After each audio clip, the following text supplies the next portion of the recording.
Thank you very much. Hi everybody, my name is Andreas Vogt and I will present here our paper on e-voting. This is joint work with Ralf Küsters and Thomas Studerung from the University in Trier in Germany.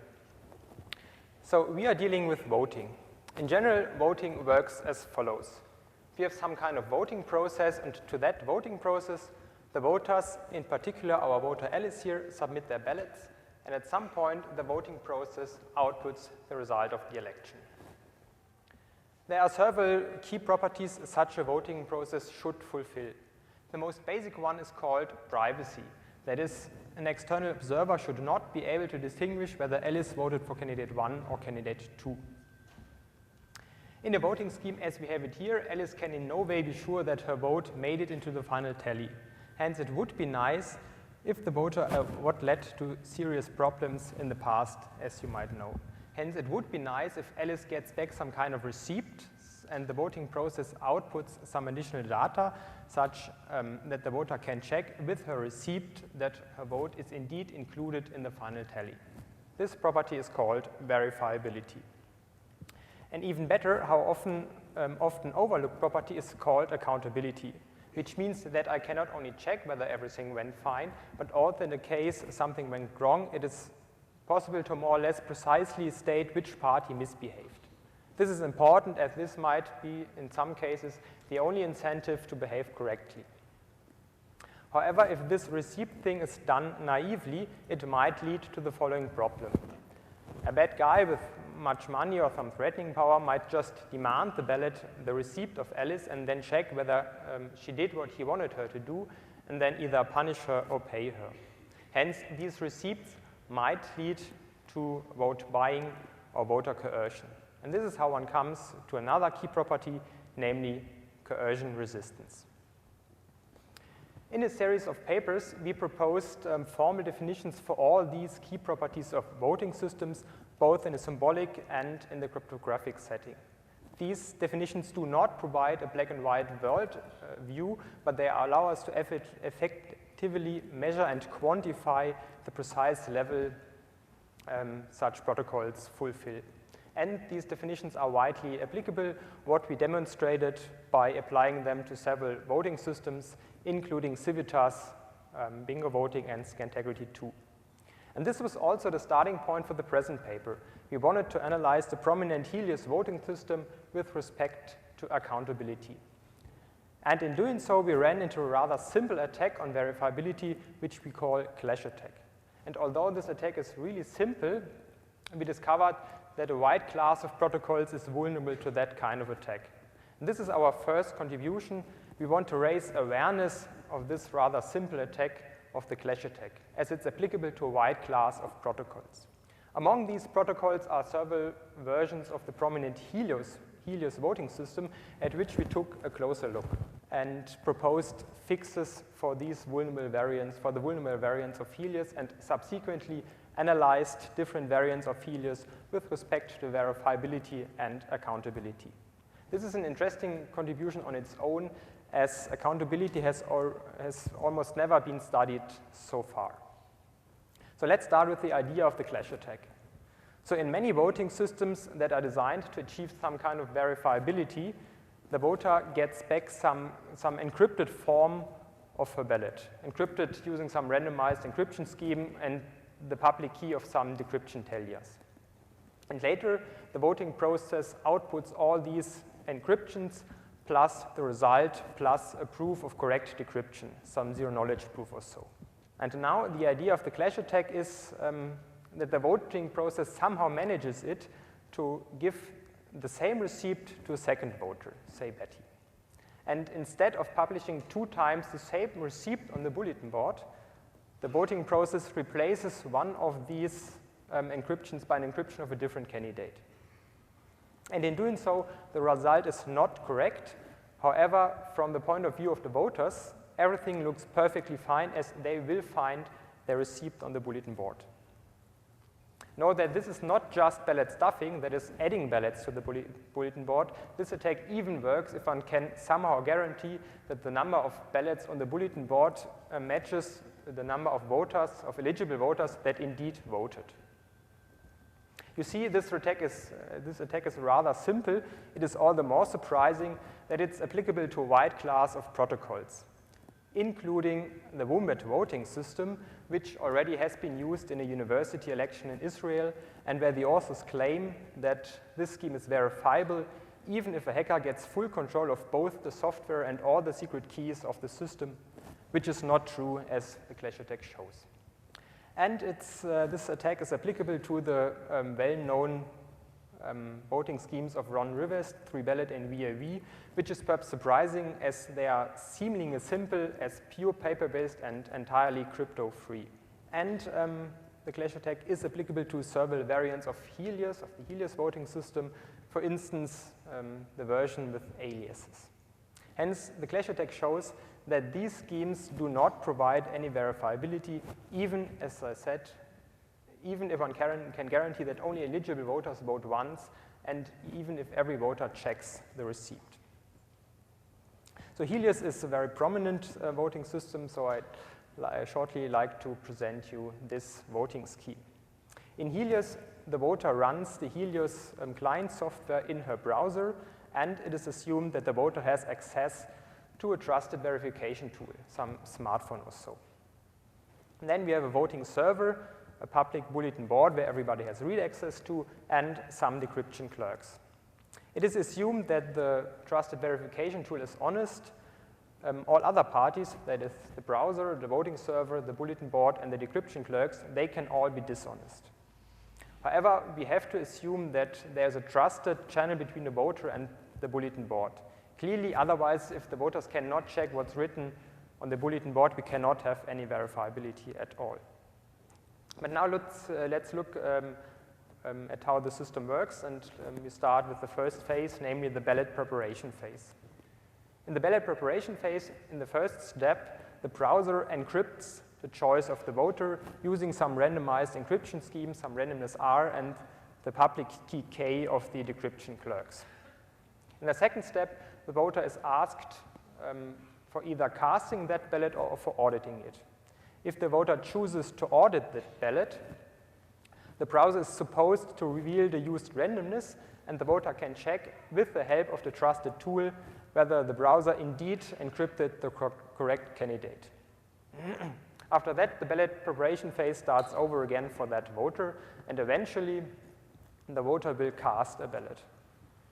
In this case, the voter is asked for some credentials, and the credentials and the encryption both are sent to the voting server. At some point, the telling phase then starts and in the telling phase, the first step is that all ballots are published on the bulletin board. Then the ballots are either shuffled by sending them through a verifiable mixnet, or if a homomorphic encryption scheme is in use, these ballots are multiplied. And in the last step, these ballots are then decrypted. Decrypted in a verifiable way, that is, the decryption clerks provide the result plus a proof of correct decryption, some zero-knowledge proof or so. So this is the main structure of the Helios voting system. There are variants of Helios that differ in the kind of information posted on the bulletin board. The classic variant, the name of the voter is published next to the ballot. That is, we have Alice plus encryption and so on. This version is immune to the Clash attack. However, it has severe drawbacks. For instance, it reveals the abstaining voters, and this is a problem. It is even, in some countries, forbidden that the abstaining voters are revealed. And a second drawback is that as a public key encryption scheme is used, it may be the case that in the not so far future, all votes can be decrypted, and this is, for some elections, not an option. So this is the reason why other variants of Helios have been proposed. For instance, Helios with aliases, where every voter gets, prior to the election phase, an alias, and this alias is published next to the encryption on the bulletin board. Another natural variant of Helios is Helios with detached names, where the list of voters is not published at all or published independently of the ballots, for instance, in a lexicographical order. So these last two versions are vulnerable to the Clash attack. I quickly want to show you how Helios with aliases can be affected by this attack. So therefore, it is reasonable to assume that the voting server knows, at least for some voters, that they will vote for the same candidate. Not for all, of course, but for some voters. For instance, it might be the case that the voting server knows that Alice and Betty are both members of Bob's party. This is a reasonable assumption, at least for some voters. Some people are very proud of being a party member, of some party. Hence, this is a reasonable assumption. Now, if Alice registers prior to the voting phase, she gets some alias, say alias A, and if Betty at some point registers, the voting server assigns the same alias also to Betty, also alias A. Further, the client program or the browser always uses randomness R for encrypting the ballots. And in doing so, the resulting ballots of Alice and Betty are identical. It's the same alias, the same candidate, the same randomness used, and of course the same public key. And instead of publishing 2 times the same ballot, the voting server picks a fresh alias and an encryption of a different candidate and replaces one of these duplicates by a new ballot, like this. And again, this cannot be detected even if Alice and Betty check their receipts on the bulletin board. And once again, it's not ballot stuffing, it's not just adding ballots on the bulletin board. This even works if one can guarantee that the number of ballots on the bulletin board matches indeed the number of voters that voted. And this works even if only eligible voters vote once and if every voter checks the receipt. So this was the Clash attack on Helios. It works similarly for the other protocols. Now let's move on to our second contribution, namely the fixes for the vulnerable variants of Helios, which are pretty simple, I would say. The first fix is that we let the voter contribute to the randomness. That is, the voter is asked to type in some random numbers, and these random digits are then concatenated with the randomness chosen by the browser. And in doing so, it is very unlikely that the ballots of 2 honest voters will be the same, even if they vote for the same candidate and even if the browser always uses the same randomness R. The second fix is to let the voter or the verification tool check whether all her ballots are different. The reasoning why this works is a bit more subtle. Details can be found in the paper. But in both cases, the clash attack is prevented or at least made very risky. However, some conceptual accountability problems remain also in the fixed versions, what we discovered in our analysis of different variants of Helios with respect to accountability. This analysis is based on our definition of accountability and verifiability from CCS 2010. In this paper, we proposed rather general definitions which are not only applicable to voting, but also, for instance, to voting protocols. However, the idea for verifiability in the context of voting is as follows. If the result is not correct, this is detected with probability at least 1 minus delta k. And this delta is a crucial parameter in our definition, as in many voting schemes that are designed to achieve some kind of verifiability, some randomized partial checking is involved, and hence there is a certain probability that the result is not correct without that this is detected, but hopefully with a small probability. Accountability, which, as we showed, implies verifiability, reads in the context of voting as follows. If the result is not correct, say up to k votes, someone can be rightly held accountable for that, again with probability 1 minus delta k. We do not have the time to dig into the formal definition, in particular what this someone means, but I'd like to say that our definition allows us to precisely state which group of parties can be blamed and when. It's a good language for describing which accountability properties a protocol achieves. And in applying this definition to Helios, we discovered some flaws. For instance, what happens if a voter complains that her ballot does not appear on the bulletin board? If she complains after the election, then it might be the case that she did not vote, she did not even vote, hence she complains for no reason. But of course, which means that the voter is dishonest, but of course it might also be the case that the browser, the voting server, or the bulletin board, that one of these authorities did not forward the ballot to the next authority in the chain. Hence, all one can say in this situation is that the voter, the browser, the server, or the bulletin board is dishonest without being able to spot an individual misbehaving party. A similar problem occurs if the voter complains that auditing fails. Then it might be the case that the voter complains for no reason, hence she's dishonest, or it might be the case that the browser indeed did not encrypt the right candidate. Hence, also in this case, one can only state a rather coarse verdict, namely that the voter is dishonest or the browser is dishonest, without being able to distinguish the cases. And a similar problem occurs if she complains that she did not get a credential. Then she might complain for no reason, again, or it might be the case that the authority indeed refused to give her some credential. Hence, also in this case, we have the situation that one only knows that the voter or the authority is dishonest. This last problem is not a very severe problem, as this happens prior to the voting phase and can somehow perhaps be resolved before the election starts. Also, the second problem is not a very severe problem, as the voter might just be asked to use a different computer or to install a new browser. But the first problem, this is a really severe problem, as one cannot distinguish whether the voter or one of these authorities is dishonest after the election. So consider, for instance, the case that 100 dishonest voters collude after the election and claim that their ballots do not appear on the bulletin board. Then this cannot be distinguished from the case where the bulletin board indeed drops 100 votes, and hence dishonest voters can basically spoil the whole election after the election. To summarize this problem, if a voter complains, one can only state one of these three rather coarse verdicts. But what happens if no voter complains? And this is the second part of our theorem on accountability.